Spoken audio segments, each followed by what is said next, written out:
안녕하세요. 뒷담화입니다. 나는 솔로 그 후 사랑은 계속된다. 29화는 철벽치는 영철 그리고 질척대는 현숙으로 요약할 수 있겠네요. 최종 선택을 앞두고 다시 찾아온 태안에 영식과 현숙은 커플룩을 맞춰 입고 한 차를 타고 연인의 향기를 뿜으며 보란듯이 등장했죠. 그런데 서울역 데이트 후 소원해진 영철이 정숙을 포기하고 현숙에게 집중하면서 갑자기 텐션을 올리고 적극적으로 임했고 영식은 뭔가 상황이 묘하게 꼬이고 있다는 걸 본능적으로 알게 됩니다.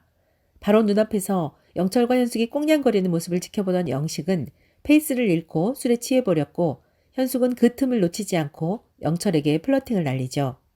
하지만 영철은 철벽 방어를 치고 현숙은 애꿎은 영식에게 화를 냈는데요. 어느 정도 마음 정리하고 최종 선택하기 위해 돌아온 솔로 민박의 마지막 날 밤 더욱 복잡하게 얽히고 설키네요. 함께 고기를 먹고 노래방을 다녀왔지만 현숙과 영철은 서로 바라보는 것이 다르네요. 현숙은 이미 알고 있으면서도 취기를 빌어 영철에게 집요하게 플러팅하죠. 알지? 내 원픽이었어. 나 같은 사람 찾기 어렵다? 부산 데이트 진짜 좋았다. 안 아쉽겠어? 현숙이 집요하게 플러팅을 날리다 급기야 영식의 허락을 받고 부산에 놀러 간다고 하자 영철은 정색하며 둘이 보는 건 아니라면서 오늘 마지막 해야지 라고 못을 박습니다. 현숙은 끝까지 난 열려있으니까 연락하라고 친구로 대해주겠다며 신락 같은 희망이라도 남겨두고 싶어 하지만 영철은 안 할 듯이라며 확실하게 마침표를 찍네요. 영철은 일관된 스탠스를 유지하며 현숙에게 예의를 갖춰 헤어짐을 신고하죠. 이미 둘의 관계가 종치고 막 내렸음을 여러 번 상기시키는데도 현숙은 일방적으로 들으려 하지 않고 틈만 나면 영철과의 관계를 어떻게든 이어가고 싶어 안달이 났네요. 현숙은 영철과 맞지 않는 걸 알고 있고 영철에 대한 소유욕을 버려야 한다고 생각하면서도 쉽게 그 끈을 놓지 못합니다. 한편 영식은 술에 취해서 다음 일정인 스파를 소화하기 어렵다고 하죠. 영식은 이따가 술이 깨면 가자고 하지만 현숙은 오늘 피곤했으니 컨디션 생각해서 그냥 자라고 제발 자라고 부탁하네요. 일하고 장거리 운전에 피곤한 영식을 위해 하는 말인 줄 알았죠. 그런데 현숙의 다음 행보는 좀 깼네요. 영철에게 전화를 걸어 바닷가를 좀 걷자고 하는 겁니다. 영철은 영식이 보이지 않는다고 걱정하며 현숙에게 찾아보라고 하죠. 영철은 굳이 명확하게 말은 안 했지만 난 여기까지다. 더 이상 둘 사이에 개입하지 않겠다. 노선 정리를 확실하게 합니다. 편의점 앞에 앉아있는 영식을 본 현숙은 속이 안 좋으면 화장실에 가서 토하고 오라고 정신력으로 버티는 게 보여서 걱정된다고 하죠. 현숙이 왜 버티냐고 묻자 영식은 취한 와중에도 너 마크하려고 라고 취중 진담을 말하네요. 영식은 같이 있고 싶다고 현숙을 붙잡지만 현숙은 먼저 갈 테니 좀 쉬다 오라며 영식을 놔두고 먼저 떠납니다. 영식이 왜 오버페이스하며 술을 마셨는지 지금 상태는 어떤지 시작하는 연인들이라면 좀 더 살가운 모습을 보이지 않았을까?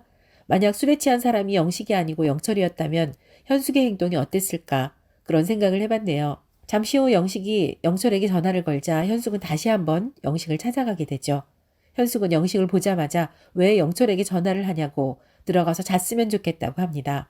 철벽 방어를 치며 선을 그은 건 영철이죠. 그래서 현숙이 화가 나고 답답한 건 알겠는데 스스로 사귀어야지 그걸 모르는 술 취한 영식에게 필요 이상으로 화내고 짜증내는 모습이 기가 막혔네요. 영식이 잠깐 걷겠냐고 묻자 현숙은 혼자 걷겠다고 합니다. 좀 전엔 영철에게 직접 전화해서 바닷가를 같이 걷자더니 영식에겐 내 한계치를 넘어 여기 앉아있는 거라며 있는 대로 짜증을 내죠.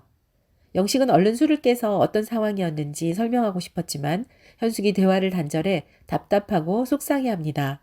현숙은 자기 사람이 아니면 성질도 안 낸다고 말했지만 자기 변명처럼 들리네요. 16기 상철처럼 술에 취해 한 얘기 또 하고 또 하고 지치게 하며 진상을 떠는 것도 아닌데 이 정도도 못 받아주나 인내력이 이만큼밖에 안 되나 싶었죠. 현숙은 숙소에 돌아와 방문을 냅다 잠그네요.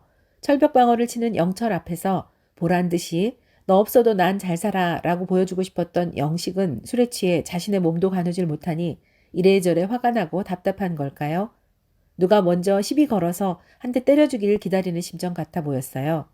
영식이 곧바로 나가 현숙 방문을 두드리지만 현숙은 영식인 걸 확인하고 주무세요 라며 본인이 화났다는 걸 알리고 대놓고 영식을 무시하죠.